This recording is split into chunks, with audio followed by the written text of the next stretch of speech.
Edu. Pada video kali ini kita akan membahas yaitu apa itu LOE dan bagaimana cara mendapatkan LOE. Tapi sebelum lanjut jangan lupa subscribe dan klik tanda loncengnya ya, agar teman-teman tidak ketinggalan informasi terbaru. Oke, ketika kita mencari atau membaca persyaratan beasiswa, biasanya itu ada beberapa beasiswa yang mensyaratkan bahwa dibutuhkan LOE. Terus kita bingung, apa sih sebenarnya itu LOE? Jadi LOE itu sebenarnya dari S1 kita sudah pakai ya, S2, S3 kita pakai LOE. Jadi LOE itu adalah singkatan, sebenarnya dari singkatan dari Letter of Acceptance. Jadi ini singkatan dari Letter of Acceptance, LOE, atau biasa kita kenal dengan Letter of Guarantee. Jadi kalau bahasa Indonesianya pasti kita semua paham.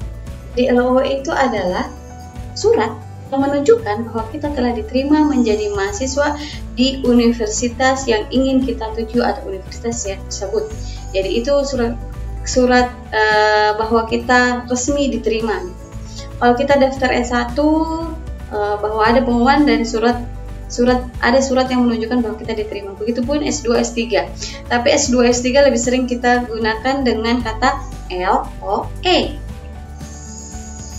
Selanjutnya yang harus kita pahami, kita harus bisa bedakan sebenarnya LOE itu ada dua macam. Yang pertama adalah unconditional LOE, adalah surat pernyataan bahwa kita telah diterima di sebuah perguruan tinggi tanpa syarat. Artinya, kita sebagai kandidat hanya tinggal melakukan registrasi ulang saja. Jadi, kalau kita punya unconditional LOE ini mudah ya, karena kita sudah betul-betul diterima ya. Sudah betul-betul diterima. Dalam unconditional LOE ini tercantum bahwa program studinya kita apa, sudah tercantum di situ. Durasi waktunya berapa lama, apakah untuk S2 itu 1 tahun atau 1 tahun by research, atau 2 tahun itu regular seperti biasa, atau untuk S3 itu 3 tahun, itu sudah tercantum di LOE unconditional. Dan selanjutnya ada juga intake atau awal perkuliahan kita kapan, itu tercantum juga. Seandainya dari bulan 18 September itu tercantum di situ. Dan ada informasi lain seperti registrasi ulangnya bagaimana, itu tercantum juga.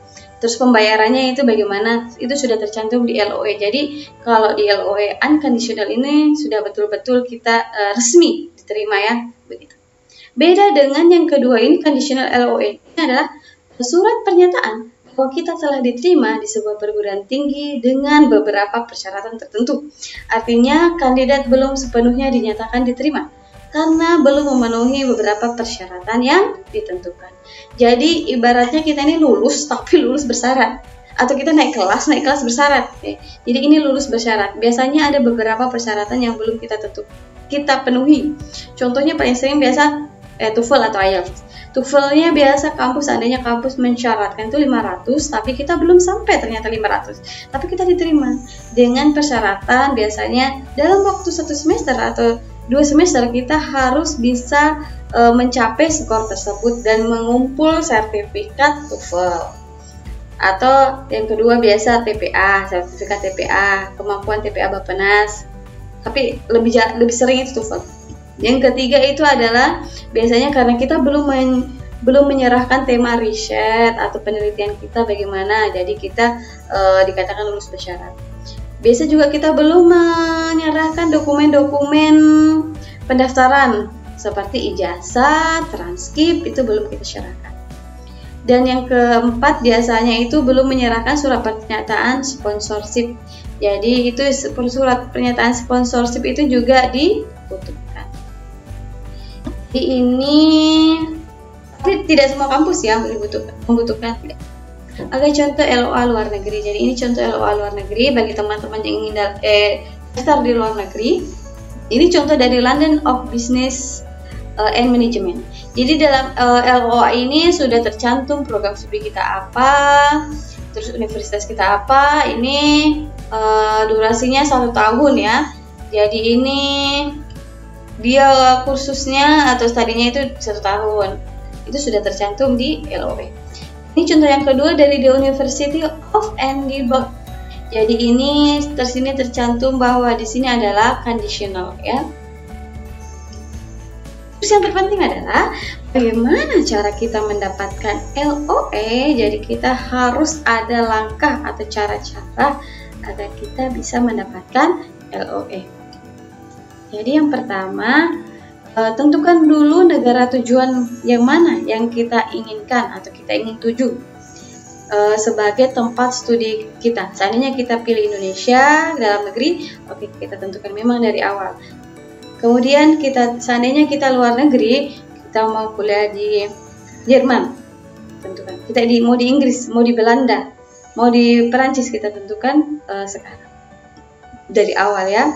Kemudian teman-teman bisa googling negara destinasi yang ingin teman-teman tuju. Biasanya dari mesin pencarian Google akan diarahkan ke sistem atau ke situs master portalnya ya. Jadi akan diarahkan ke sana, master portal negara tersebut. Sehingga ketikan bidang studi yang ingin diambil, kemudian ketikan bidang studi yang ingin teman-teman ambil, nanti akan muncul nama-nama universitas beserta detailnya. Jadi di situ teman-teman bisa cross check juga web rankingnya. Apakah universitas yang kita ingin tuju itu berada dalam ranking berapa?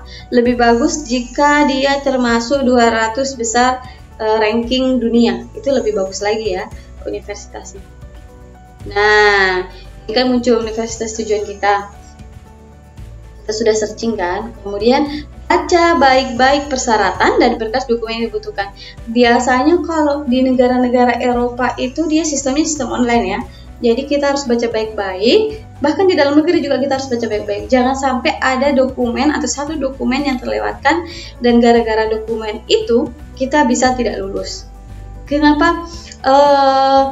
Sangat disayangkan karena seandainya kita sudah mendaftar tapi kita tidak lulus, ternyata sertifikat TOEFL kita tahun depan sudah tidak berlaku, kan sayang gitu.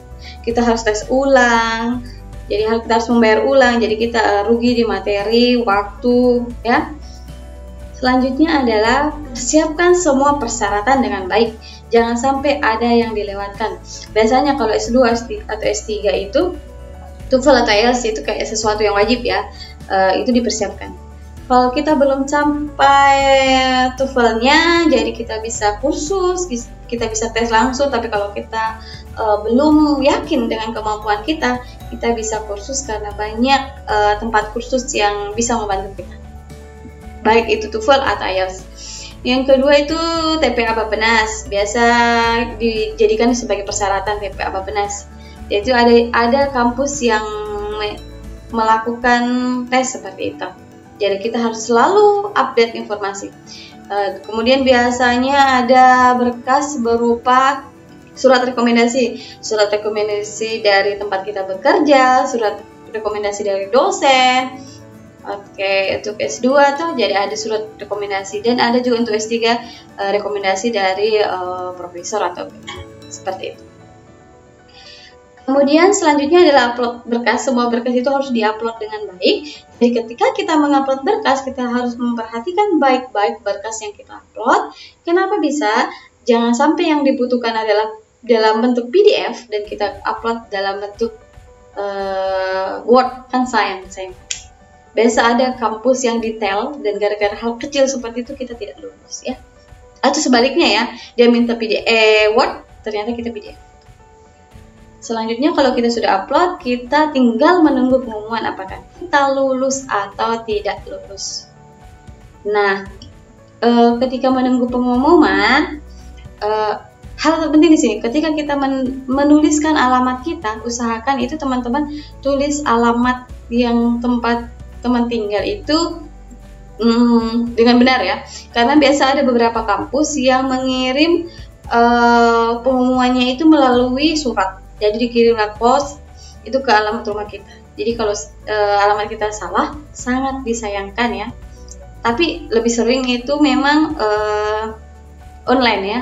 Tapi ada beberapa kampus kemarin, kebetulan pengalaman saya waktu mendaftar itu, bukti bahwa saya lulus itu dikirim langsung ke rumah saya.